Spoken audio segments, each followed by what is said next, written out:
Ninguém vence esse jogo pensando no curto prazo. Mas existe aqui alguns aspectos do pensar em longo prazo que eu diria para você que se o cara não estiver atento, ele pode fazer tudo certo com o dinheiro dele, pensar no longo prazo com o dinheiro dele, mas ele se ferrar. Por exemplo, uma boa fórmula para ficar pobre: divórcio. Para ficar muito pobre, o segundo divórcio. Então, um jogo de longo prazo é um jogo de quem não negligencia o casamento dele. Se ele decidiu se casar, se ele resolveu se casar, o cara pode ter decidido não se casar, mas se ele resolveu se casar, um sacrifício que ele não deve fazer é na família dele. Se ele sacrificar a família dele por causa do dinheiro, ele vai ficar sem família e sem dinheiro. Vai ficar sem os dois. Então eu penso que dando um exemplo aqui, há alguns aspectos que não são só apenas o financeiro, como o Thiago fala muito, o risco da ruína, por exemplo. Hoje em dia a gente está com aquela febre das bets, né, das apostas. Sim. O que eu recebo de mensagem de mulheres desesperadas falando que o marido está devendo para idiota por causa de aposta é imenso. Toda caixinha que eu abro tem alguma coisa, alguém se lamentando muito, o que fazer agora que eu estou devendo tanto, etc e tal. Se o cara vai pro caminho da aposta, cara, não basta o cara ser brilhante, para ganhar dinheiro e ser um bom gestor do dinheiro dele, se do outro lado ele vai cair no vício, ele vai cair na droga, ele vai cair em negligenciar a família dele. Então, eu não tô nem defendendo o aspecto moral dessas questões, estou defendendo o aspecto financeiro dessas questões. Sendo pragmático, não é? Cuide bem da sua família, independentemente se você acredita que seja moral ou não, mas é uma boa decisão financeira. Não jogue, não se envolva com drogas. O que eu conheço de gente alcoólatra hoje em dia é porque o cara não sabe que é alcoólatra. Se o cara bebe todo dia, ele já é alcoólatra. E ele não sabe que é alcoólatra. Ele acha, não, eu bebo todo dia, mas eu não sou alcoólatra. Não, é alcoólatra sim, senhor. Porque a quantidade de álcool que vai entrando no seu cérebro te torna alcoólatra se você ingere álcool todos os dias. Isso é medicina que fala, não é a minha opinião. Então, esses aspectos da vida, eles cuidar desses aspectos fazem parte do jogo de longo prazo. Alguns fazem isso intuitivamente, de maneira natural, mas muitos não. É preciso você, para jogar o jogo do longo prazo, para enriquecer e você ter uma boa longevidade na sua riqueza, você tem que jogar o jogo do longo prazo. Então, esses aspectos te garantem a melhor manutenção da sua riqueza no longo prazo. Aí eu deixo o Thiago falar sobre os outros aspectos aí. Talvez num primeiro grau de reflexão, pensar a longo prazo te faça produzir mais patrimônio. Mas talvez num segundo grau de pensamento, eu tô refletindo aqui, que na verdade talvez seja o contrário. Talvez seja o seguinte, é ter um pensamento inteligente e não um pensamento a longo prazo. Porque, por exemplo, vamos pegar um exemplo do Flávio. Vendedor. O Flávio vendia. Aí ele pegou e usou a inteligência dele. Que a gente pode chamar de pensar a longo prazo ou a gente pode chamar de imediatismo. Por quê? Porque se ele construir um negócio que possa ser perpetuado, e a gente pode chamar de longo prazo, ele vai ter muito mais dinheiro no presente, porque esse negócio vai proporcionar dinheiro muito mais rápido do que se ele se mantivesse como vendedor. Então, a construção de um negócio para o longo prazo, no final das contas, vai proporcionar um resultado de curto prazo muito mais rápido. Mas existe um hiato aqui, né? Então, a paciência atrelada a construir um negócio a longo prazo vai trazer um resultado a valor presente muito mais rápido. Então, eu acredito que tudo que depois que eu descobri o conceito de equity, que eu comecei a construir, eu construí pensando no futuro. Mas a consequência disso sempre foi nos trazer muito mais dinheiro no curto prazo. Então, pra mim, cara, é a mistura do imediatismo com a paciência e esse equilíbrio difícil de ser imposto no dia a dia que faz com que a gente tire o negócio do papel e construa algo que possa ser perenizado, digamos assim, né? Isso é o que traz, para mim, esse grande resultado no curto prazo. Agora, sobre o que perpetua o patrimônio, cara, é você não se expor a nenhum tipo de risco da ruína. Não se expor a nenhum tipo de risco da ruína, que são as coisas que, de fato, podem te destruir ou te tirar do jogo. E talvez, cara, você parar de ser um pouco corajoso como você era e talvez você passar a ser um pouco mais cauteloso com as coisas, que são habilidades diferentes. Mas no último grau de reflexão, e a minha maior reflexão até agora sobre perpetuar patrimônio, aí o Thiago Nigro, né, eu já conversei inclusive com o Flávio, pedi alguns conselhos pra ele, pra algumas outras pessoas também. Para mim, cara, o hábito que mais te protege, cara, de perpetuar patrimônio, ele é um só, cara. Ele chama caridade. Por quê? Porque a gente tem dois tipos de pessoas que têm dinheiro, na minha visão. Tem a pessoa que diz que eu tenho dinheiro, o dinheiro é meu I own the money, e tem gente que se considera um administrador desses recursos, né? Quando você considera que esse dinheiro é meu, cara, isso daqui te torna alguém muito mais duro. E alguém muito mais duro é alguém que tem muito mais dificuldade, por exemplo, de fazer algum tipo de caridade ou se desprender disso daqui. Então é alguém que pensa muito menos em administrar e pensa muito mais em guardar. Isso daqui começa a gerar algum tipo de medo, algum tipo de dificuldade. E você começa aos poucos, cara, a ficar tão apegado a isso que você coloca toda a sua vida, somente seu coração no dinheiro, e esse apego demais, na verdade, de uma forma irônica, te faz talvez ter muito mais risco de perdê-lo, por esse grande apego que você tem ao dinheiro. Quando você faz um tipo de caridade, você de alguma forma tem uma relação muito mais leve com o dinheiro. Você começa a pensar em formas de administrá-lo, né? Para mim a caridade, ela é o antídoto à mesquinharia, e ela começa de alguma forma a te tratar. E quando você tem dinheiro e você não tem problemas, a sua relação é leve com o dinheiro, você passa isso também adiante. Então quem vai perpetuar esse patrimônio é você, são os seus filhos. Isso daqui precisa ser passado para os seus filhos. Eu não tenho a experiência toda que o Flávio tem com filhos, ainda com paternidade, mas eu sinto que passa por aqui. Porque se você passa pro seu filho essa sensação materialista de que você é o dono do dinheiro, o dinheiro é meu e não pode sair daqui, cara, o seu filho que nunca produziu, vai ser muito difícil ele passar pelo que você passou, ter as habilidades que você tem. Então, assim, eu resumiria em, cara, faça caridade. Isso daqui é muito importante pra mim.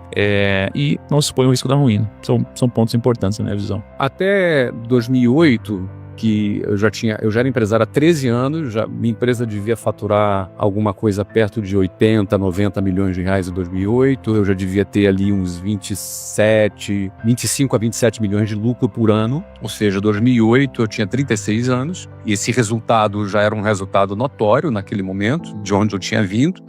Tinha acabado de receber uma proposta de compra do meu negócio, na ocasião por 200 milhões de reais, que eram 100 milhões de dólares na época, e foi quando eu falei, cara, que é isso? Que parada é essa, entendeu? Foi quando eu entendi que existia uma riqueza que é maior do que o lucro, que é o equity. O que é o equity? É o valor do seu negócio, é quanto vale o seu negócio. É como se fosse o seguinte, você tem uma impressora que imprime 10 milhões por ano. Vamos supor que o Banco Central te desse uma impressora legal que imprimisse 10 milhões por ano. Ou seja, você gera 10 milhões de riqueza por ano. Beleza, mas quanto vale essa impressora? Quanto vale essa impressora? Se ela estivesse à venda numa loja, uma impressora que pudesse imprimir dinheiro de maneira legal. Isso é só uma ideia hipotética, conceitual, tá? Que aí você vai entender perfeitamente o que é. Quanto vale essa impressora? Uma impressora normal que imprime papel custa talvez R$1.000, R$500, eu não sei quanto custa uma impressora, mas deve custar por aí. Mas é uma impressora que imprime 10 milhões por ano. Quanto vale essa impressora? Esse valor se chama equity. Esse valor se chama o valor do seu negócio. Então, portanto, trabalhar para construir o valor do seu negócio, trabalhar para que o seu negócio seja uma impressora, uma máquina de produzir dinheiro, de forma que esta máquina tenha um valor o qual o mercado, bancos, fundos ou grandes investidores se predispõem a pagar por essa máquina, por essa impressora, isso é um outro jogo. É um jogo diferente do jogo do lucro. No Brasil, a gente precisa gerar caixa. No Brasil não tem essa coisa do venture capital que tem nos Estados Unidos, que o cara vai botar dinheiro na tua ideia simplesmente do nada. No Brasil, a gente precisa mostrar resultados. A gente é mais raiz aqui no Brasil. Mas o mais importante da gente entender, o empresário entender, que o principal valor está no equity. A principal riqueza está no valor da sua companhia. Quando você entende isso, você vai dirigir todas as suas ações, o teu trabalho, o seu esforço para a construção de valor. Então, por exemplo, aquela empresa que em 2008, que eu recebi a proposta de 100 milhões de dólares, que era de um concorrente, que eu fui estudar, depois que eu estudei, eu fiquei encantado com aquele assunto, eu falei, não, tá cedo ainda para eu vender. Eu dei não pro cara. Pô, difícil é dar não para 100 milhões de dólares, entendeu? Hoje seriam 600 milhões de reais. Não é fácil. Eu dei não. Só que 5 anos depois, nós vendemos a mesma empresa por 500 milhões de dólares. Eu falo em dólar por causa do tempo, né? Já faz tanto tempo que o dólar é uma boa referência. O que você acha que o brasileiro empreendedor tinha que fazer nos dias de hoje com essa relação fiscal tão conturbada? Olha só, Marcelo, eu comecei a minha vida trabalhando em 1991. Em 1991, comecei a vender curso de inglês. E sem falar inglês. Hoje eu falo inglês. Naquela época eu não falava isso. Mas em 1991, eu comecei a vender curso de inglês. E só para contextualizar, os mais antigos aqui, quem lembra do Plano Collor? O Plano Collor foi em 1990, ele congelou a poupança no Brasil, ou seja, ele confiscou o dinheiro da poupança do brasileiro. Ele numa tentativa de baixar a inflação, ele cortou a demanda, a oferta e a demanda na raiz. Ele cortou a poupança da população. E quando você corta o dinheiro, aí as pessoas não têm mais dinheiro para comprar nada. E aí, obviamente, a inflação cai, porque você diminui a demanda.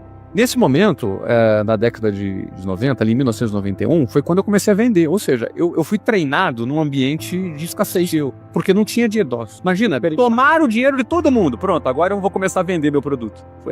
Foi assim, minha carreira de vendedor começou quando todo mundo teve o seu dinheiro confiscado. Não é? Então, ou seja, eu fui treinado num ambiente onde não tinha excesso, a gente tinha escassez. Depois a gente teve inflação de 86% ao mês. Ou seja, o Brasil vivia uma situação muito pior do que a Argentina atualmente. Muito parecida com a Venezuela. Não chegou a ser Venezuela, mas era parecido, era do caminho, mas muito perto. Com inflação de 86% ao mês.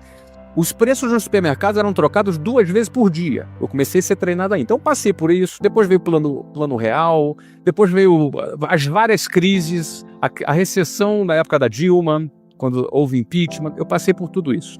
Em todos esses meses, Marçal, eu cresci. Todos, sem exceção. O que eu quero dizer é o seguinte, eu cheguei na tua pergunta. A pergunta é o como, né? Tarará, tarará. Então, como é que a gente faz nesse momento para crescer? É preciso estar conectado com a economia real. A economia real não é o mercado financeiro. A gente pode estar no mercado. Aí eu saio do equity, deixo o equity de lado e vou aqui para o negócio raiz. O negócio raiz é a economia real. Na economia real tem alguns valores, alguns pilares para a gente ser bem sucedido nela. Tudo começa aqui, na cabeça. Como a gente pensa, nossa forma de pensar, nossa mentalidade. Então, se eu sou um cara vitimista, eu vou sucumbir e vou naufragar no meio da crise. A gente tem que estar preparado para grandes crises. O Brasil está prestes a viver grandes crises. E a gente precisa estar preparado para grandes crises. Durante a crise, o dinheiro muda de mão.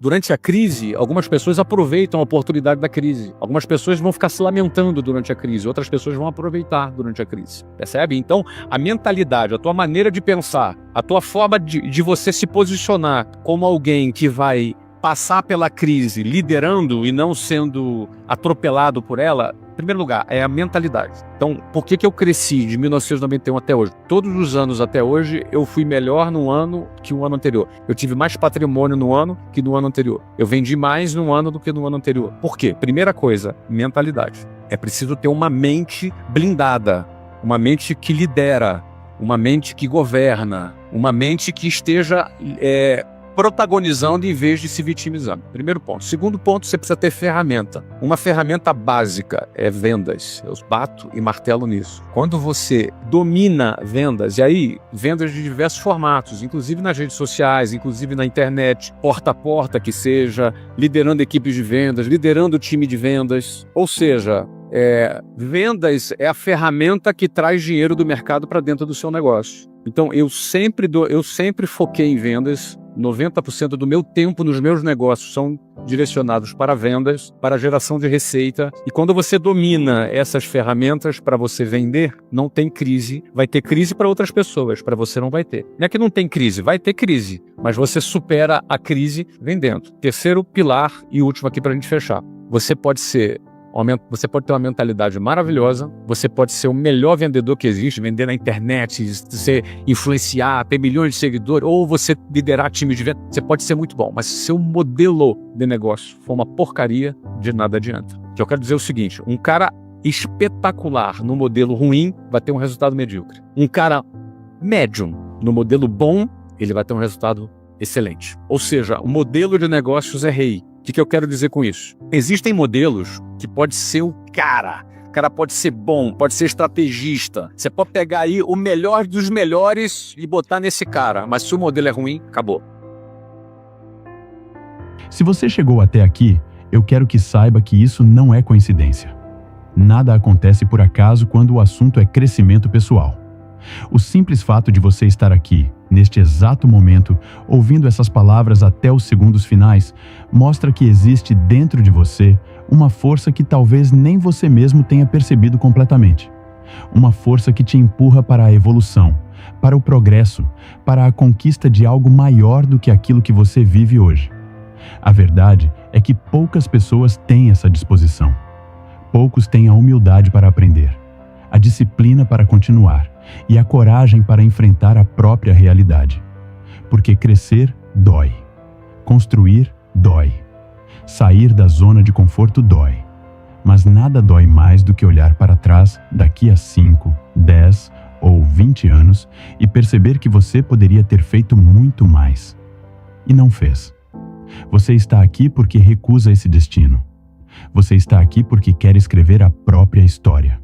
O empreendedorismo não é uma jornada linear. É um caminho cheio de curvas inesperadas, dias de dúvida, noites sem dormir, momentos em que tudo parece dar errado ao mesmo tempo. Mas é também um caminho cheio de descobertas, conquistas, vitórias silenciosas e momentos de clareza que mudam tudo. Ser empreendedor é ser visionário em um mundo que insiste em te dizer para seguir a multidão. É acreditar em algo que ainda não existe, mas que você sabe que é possível. E quando falamos sobre sucesso financeiro, não estamos falando apenas sobre dinheiro. Estamos falando sobre liberdade. Liberdade para escolher onde trabalhar, com quem trabalhar e por que trabalhar. Liberdade para dar à sua família o que você nunca teve. Liberdade para viver a vida com propósito e não apenas sobrevivendo dia após dia. Sucesso financeiro é resultado da mentalidade certa, da estratégia certa e principalmente da persistência certa. Você não precisa ser o mais inteligente, o mais rápido ou o mais talentoso, mas precisa ser o mais comprometido. Precisa decidir que todos os dias, mesmo nos dias ruins, você vai dar um passo adiante. E cada passo conta. Cada hábito construído, cada minuto de aprendizado, cada tentativa que você faz, mesmo com medo, tudo isso está somando, está acumulando, está te levando para a versão mais poderosa de quem você pode ser. E lembre-se, a maioria das pessoas desiste antes de alcançar o resultado. A diferença entre quem vence e quem para no meio do caminho não é a sorte, é a consistência. Quem vence simplesmente não desiste. Quem vence entende que a vida vai testar você, vai te desafiar, vai tentar te fazer duvidar dos seus sonhos, mas também entende que tudo isso faz parte do processo. Nada grandioso nasce sem resistência. Se este vídeo te trouxe clareza, motivação ou esperança, compartilhe-o com alguém que precisa ouvir esta mensagem. Transformações verdadeiras começam quando uma palavra certa encontra uma pessoa disposta. Deixe seu like, se inscreva no canal e ative as notificações. Aqui você sempre vai encontrar conteúdo para fortalecer sua mente, expandir seus horizontes e te lembrar, sempre que precisar, do potencial incrível que existe dentro de você. Obrigado por estar aqui. Obrigado por não desistir de você. Obrigado por continuar caminhando mesmo quando ninguém vê, mesmo quando ninguém entende, mesmo quando parece difícil demais. Acredite, tudo aquilo que você busca também está te buscando.